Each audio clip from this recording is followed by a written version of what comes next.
সবাই জানেন যে খুবই দুঃখজনক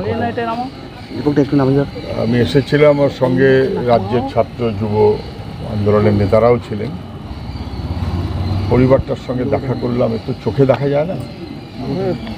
একটি মেয়ে কষ্ট করে লেখাপড়া শিখিয়েছে, সেই মেয়েটি চলে গেল কার অপরাধ? এর কি বিচার হবে?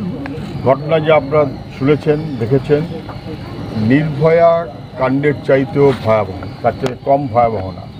এসব ভয়াবহর মাপকাঠি হয় না কে বড় কে ছোট, কিন্তু নির্ভয়ার চাইতে কোনো অংশে কম নয়। সেটা রাস্তায় মেডিকেল স্টুডেন্ট, এটা স্টুডেন্ট এবং ডাক্তার ওয়ার্ক প্লেসে, হাসপাতালের মধ্যে। এটা কামদুনির চাইতেও কোনোভাবে ছোট ঘটনা নয়।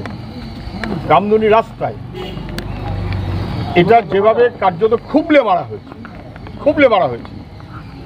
কেন পুলিশ সুইসাইড বলে খবর দিল?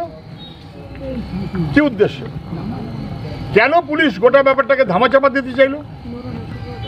কেন হাসপাতাল কর্তৃপক্ষ তড়িঘড়ি যারা অপরাধী হাসপাতাল তাদের লোকদের নিয়ে একটা কমিটি করে দিল? কেন মাকে বাবাকে বাকিদের সঙ্গে কথা বলতে দিল না? এবং তারপর সবাই দেখেছেন যেভাবে বাবাকে টালা থানায় আটকে রাখা, মাকে প্রিন্সিপালের না কার ঘরে গিয়ে আটকে রাখা, বডি নিয়ে চলে আসা, এলাকায় কার্যত বেওয়ারিশের মতন করে ফেলে দেওয়া, কার্যত বেওয়ারিশের মতন।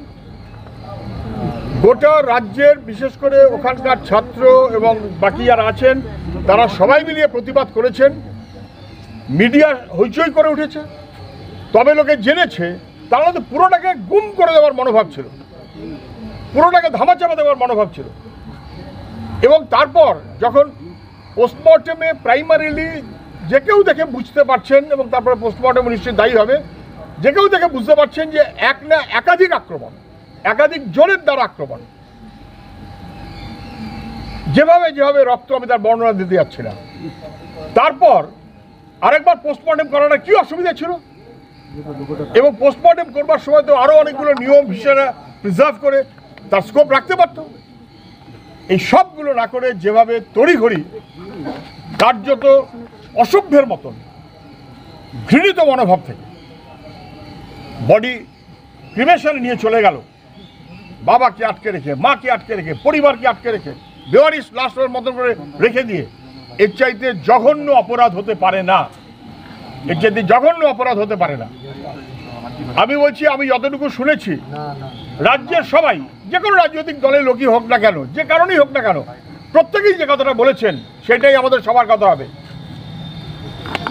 এখানকার বিধায়ক আমি শুনলাম একই কথা বলেছেন, জঘন্যতম অপরাধ, এর চূড়ান্ত শাস্তি শেষ পর্যন্ত ক্যাপিটাল পানিশমেন্ট হতে হবে। আমি সেই কথাই বলছি। বুঝিস, একেবারে যে অপরাধ তা খতিয়ে দেখতে হবে। কেন পুলিশ ধামাচাপা দিল? কেন হাসপাতাল থেকে সুইসাইড বলে জানানো হলো? কে অপরাধী? ওই কে একটা সিভিক পুলিশ ঘুরে বেড়াচ্ছে, ব্যাস হয়ে গেল, আর কেউ না। যারা ধামাচাপা দিতে চেয়েছেন তারা অপরাধী, এবং এই সমস্ত অপরাধীদের চিহ্নিত করে যে পুলিশ এই অপরাধ করেছে তার উপর ভরসা রাখা যায় বলে আমি মনে করি না। সর্বোচ্চ পর্যায়ে তদন্ত হতে হবে এবং অপরাধীর যথাযথ শাস্তি, এর বিচার আমরা চাই। এটা নির্ভয়ার চাইতে কোনো অংশে কম নয়, এটা কামদুনির চাইতে কোনো অংশে কম নয়। মুখ্যমন্ত্রী কামদুনির দিকেও ফাঁসির কথা বলেছিলেন। তারপরে কামদুনিতে রাজ্য সরকারের মনোভাব কী হয়েছে অতগুলো বছর পর তাও সবাই দেখেছে। মুখ্যমন্ত্রী বলছেন সিবিআই হলে আমার আপত্তি নেই। মুখ্যমন্ত্রী আপত্তি না থাকা করছে না, তার মুখ্যমন্ত্রী বললেই হবে সিবিআই। মুখ্যমন্ত্রী সিবিআই তদন্ত বলে দিন, এইটাই তো বলছি। মুখ্যমন্ত্রী বলেছেন সিবিআই তদন্ত হলে আমার আপত্তি নেই। তাহলে মুখ্যমন্ত্রী বলবেন কেন? উনি তো পুলিশের মন্ত্রী, ওর পুলিশের উপরে মানুষের ভরসা কমে গেছে। এই ঘটনাতে যা হয়েছে সবাই টের পেয়েছেন, যেভাবে লাশ কার্যত বেওয়ারিশ করে দেওয়ার ব্যবস্থা হচ্ছিল এবং তাকে পুড়িয়ে দেওয়া হচ্ছে। তাহলে সিবিআইকে নির্দেশ দেওয়াটা বা সিবিআইকে দায়িত্ব দেওয়াটা তো মুখ্যমন্ত্রীর কাজ। তিনি এখনো করেননি, তিনি অবিলম্বে করুন, দ্রুত করুন, না করলে কোর্ট মারফত করতে হবে। এটা কখনো হতে পারে না, সহ্য করা যায় না। আমি কখনো বলতে পারবো না কে দায়ী কে দায়ী না, কে অপরাধী কে অপরাধী না, কিন্তু সাধারণভাবে যেখানে ঘটনাটা ঘটেছে সেমিনার হল মাঝরাতে, সিভিক পুলিশ মাঝরাতে সেমিনার হলে ডিউটিতে থাকার কথা না, থাকে না। তা আবার সাততলায় গেল কি করে, যাবার কথা না। ফলে এগুলো কোনো ধামাচাপা দেবার যে প্রক্রিয়া চলছিল সেই প্রক্রিয়ার অংশ কিনা এটাও কিন্তু সন্দেহের মধ্যে থাকবে। সেই কারণেই বলছি যথাযথ তদন্ত। মুখ্যমন্ত্রী বলেছেন সিবিআইতে আপত্তি নেই, উনি সিবিআইকে দায়িত্ব দিন। বাকিরা সবাই বলেছে, সমস্ত মানুষ, সাংবাদিক সবাই বলেছেন, সংবাদ মাধ্যম সবাই বলেছেন, আমরাও তাই বলছি। আমি নিজে শুনেছি এখানকার বিধায়ক তিনি বলেছেন যে ক্যাপিটাল পানিশমেন্ট হতে হবে এবং ছাড়া হবে না, আমরা শেষ থেকে ছাড়ব। সেই মনোভাব নিয়ে বিধায়ক প্রথমে নিন্দা করুন যেভাবে পুলিশ এই ঘটনাটাকে ধামাচাপা দেওয়ার চেষ্টা করেছে, নিন্দা করুন, এবং তারপর পুরোপুরি যেন বিচার হয় তার জন্য সবাই সহমত থাকে।